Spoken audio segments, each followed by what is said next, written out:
కలియుగంలో, త్రేతాయుగంలో, ద్వాపర యుగంలో చేసిన పాపాలు మరుజన్మలోకి వెళ్తాయంట.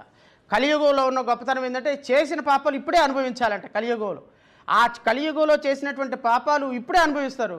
చంద్రబాబు నాయుడు గారు మీరు చేసినటువంటి పాపాలు ఇప్పుడే అనుభవిస్తారు. మీరు ఏం ఆలోచించాల్సిన అవసరం లే. పవన్ కళ్యాణ్ గారు మాట్లాడినటువంటి మాటలు, చేసినటువంటి పాపాలు ఇప్పుడే అనుభవిస్తారు. నారా లోకేష్ గారు మీరు చేసినటువంటి పాపాలు, మీరు చేస్తున్నటువంటి పాపాలు కలియుగంలోనే శిక్షలు పడితే ఏం కంగారు లేదు. మీ పార్టీ అంతరించిపోవటం ఖాయం.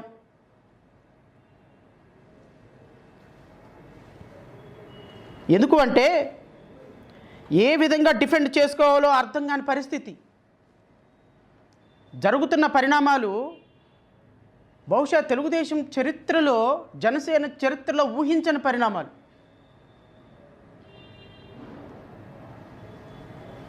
నేను చాలా చాలా వినయపూర్వకంగా చెప్పాను.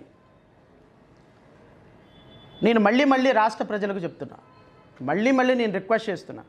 నేను ఎందుకు ఇన్నిసార్లు ఈ స్ట్రెస్ చేసి మాట్లాడుతున్నానంటే, రాజకీయాలకి దేవుణ్ణి వాడాలి అనేటువంటి ఒక దుర్మార్గకరమైనటువంటి ఆలోచన చరిత్రలో ఇంకో రాజకీయ పార్టీ చేయకూడదండి. అది ఏ దేవుడైనా కానీ, అది జీసస్ అయినా చేయకూడదు, అల్లా అయినా చేయకూడదు, వెంకటేశ్వర స్వామి అయినా చేయకూడదు. ఎందుకు అంటే ఈ విధంగా దేవుణ్ణి రాజకీయాలకి వాడాలి అనేటువంటి ఒక కుయుక్తులు ఒక సమాజాన్ని, ఒక వ్యవస్థని సర్వనాశనం చేస్తాయండి.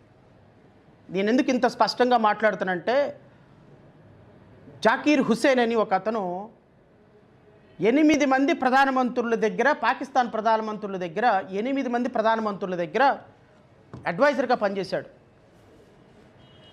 ఆయన మై పాకిస్తాన్ అని ఒక పుస్తకం రాశాడు. రాష్ట్ర ప్రజలందరూ కూడా గమనించండి. ఆయన ఏమంటాడు అంటే, ఆయన ఇప్పుడు లండన్లో బతుకుతున్నాడు. పాకిస్తాన్లో ఆయన బహిష్కరించేశారు. అక్కడికి వెళ్ళిన తర్వాత ఆయన ఒక పుస్తకం రాశాడు. దాంట్లో ఏమంటాడంటే, ఆయన పాకిస్తాన్ని నడుపుతుంది కానీ పాకిస్తాన్ ప్రజల ఒంట్లో ప్రవహిస్తుంది రక్తం కాదు, మతం. పాకిస్తాన్ ప్రజల ఒంట్లో ప్రవహిస్తుంది రక్తం కాదు, మతం.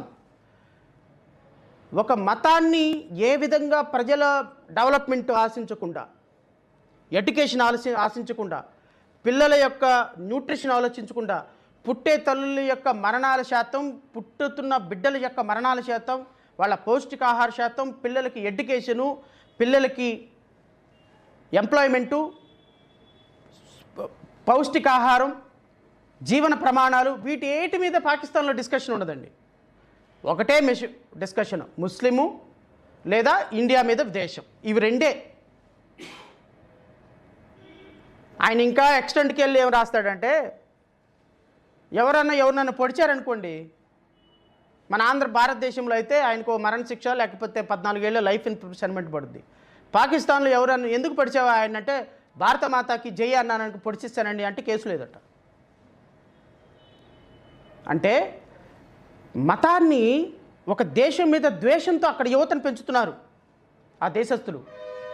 ఆయన చెప్తాడు, భారతదేశంలో కుక్క కూడా పాకిస్తాన్లో ఉన్న మనిషి కంటే స్వేచ్ఛగా బతుకుతుంది అంటాడు. దానికి కారణం ఏంటో తెలుసా సార్?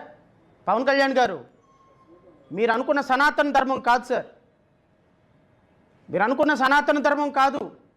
ఈ దేశంలో పాకిస్తాన్లో కుక్క కూడా పాకిస్తాన్లో, భారతదేశంలో కుక్క కూడా పాకిస్తాన్లో మనిషి కంటే స్వేచ్ఛగా బతుకుతుందనే పదం ఎందుకు వాడారో తెలుసా?